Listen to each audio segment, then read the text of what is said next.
Good morning, Facebook, YouTube, Twitter, and Google+.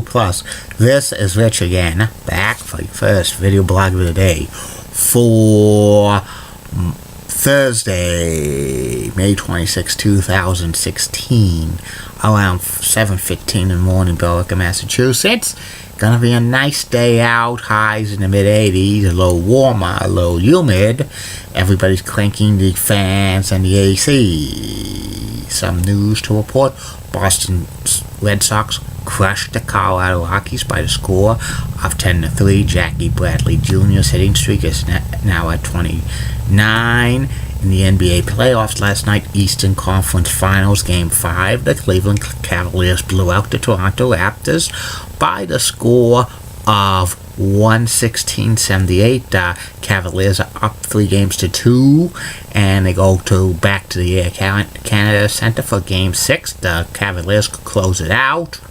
And in the Stanley Cup playoffs last night, the San Jose Sharks beat the St. Louis Blues by a score of 5-2 to win the Western Conference Finals 4-2, get the Clarence Campbell Bowl, and the Sharks make the Stanley Cup playoff finals for the first time ever in their 25-year history. St. Louis Blues Cup streak drought for reaching the Cup finals is at 46 years, and they never won a Cup, the St. Louis Blues. But they went pretty far in the playoffs. They got that, they slid that dragon, the Chicago Blackhawks, and had a great playoff run, saved Ken Hitchcock's job.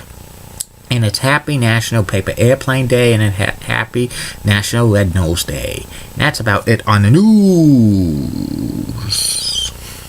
My first video blog subject of the day is about Starrcade 1994 WCW pay-per-view, the 12th annual Starrcade extravaganza. It was held at the Municipal Auditorium in Nashville, Tennessee, and the main event was Hulk Hogan defending the WCW World title against his former best friend, the Butcher, plus some other matches. It was billed as a triple main event. And calling the action was Tony Schiavone and Bobby the Brain Heenan, also known as the Weasel.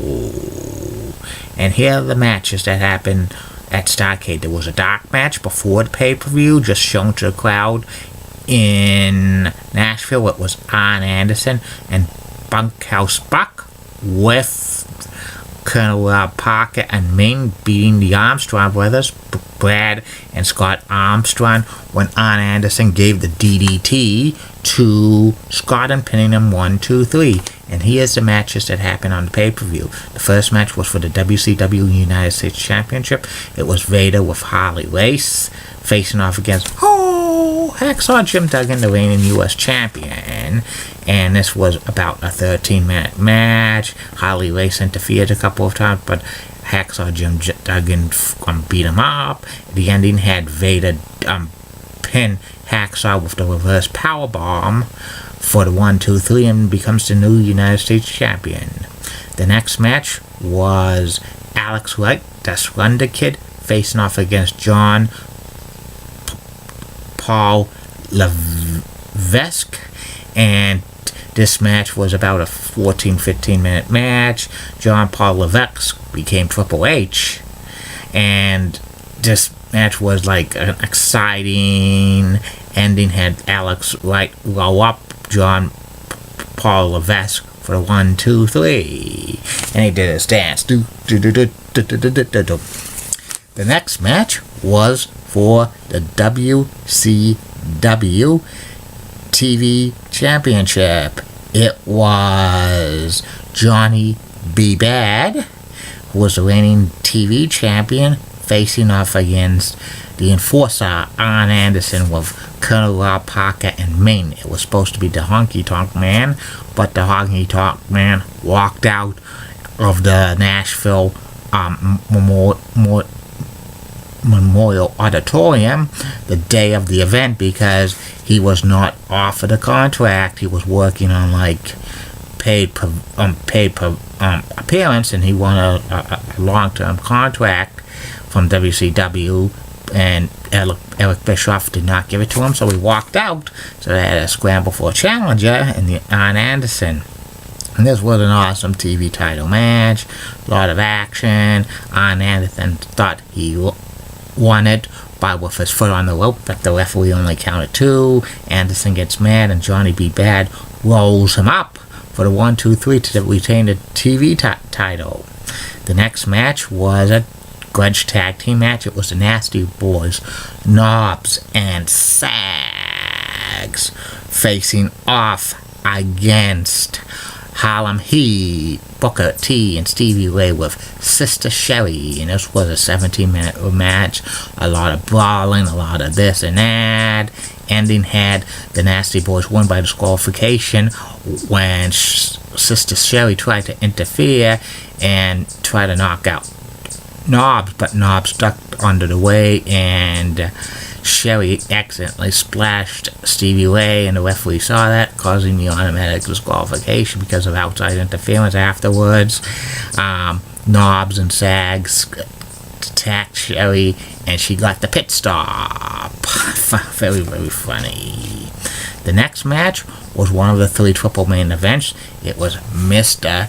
T from the A-Team facing off against Kevin Sullivan.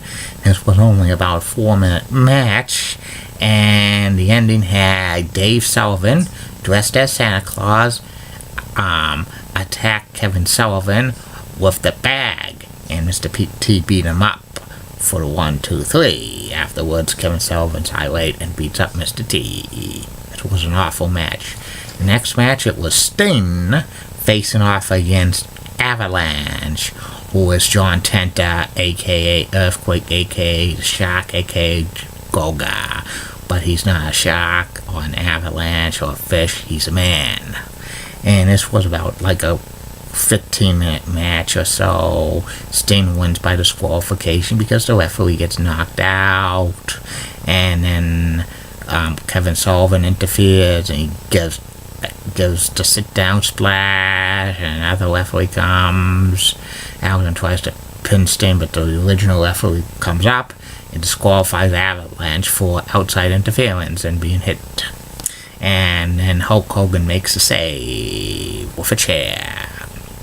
In the main event, for the WCW World title, it was Hulk Hogan with the Mouth of the South, Jimmy Hart, in his corner, defending the WCW World Championship against his former best friend to the end, the Butcher, which is Brutus the Barber Beefcake, but he couldn't use Brutus the Barber Beefcake in WCW because that was trademarked by the WWE. So he was known as Brother Brutai, and then he was revealed to be the Masked Man at Halloween Havoc 1994.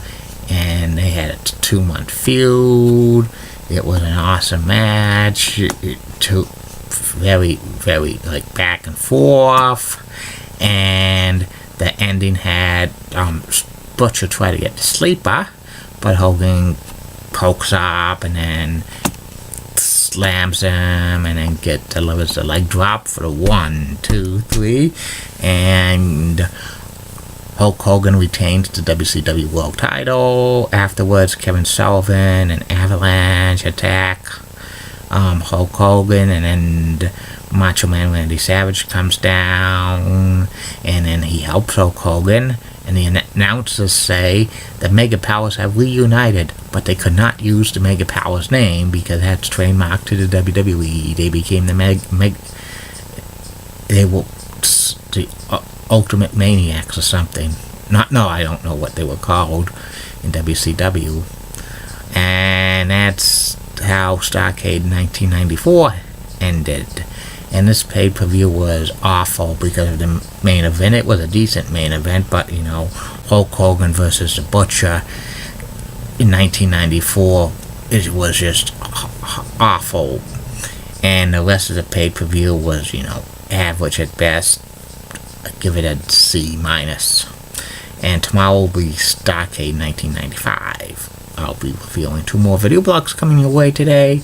One will be about MBTA Bus Route 68 from Kendall, MIT to Harvard Square via Broadway and Cambridge. And the third and final video blog of the night will be about why highway construction, most of highway construction, should be done in the overnight hours. Keep calm, everybody. I'm a Julie Button guy. Molly Roseblood of WCCO rocks and has nice legs. Elizabeth Hart, so stunning, she's the best. Amy Swansea rocks. And Julie Gower of Fox 25 has nice legs. And in the words of Dee Patel last week, no bus. Bye now.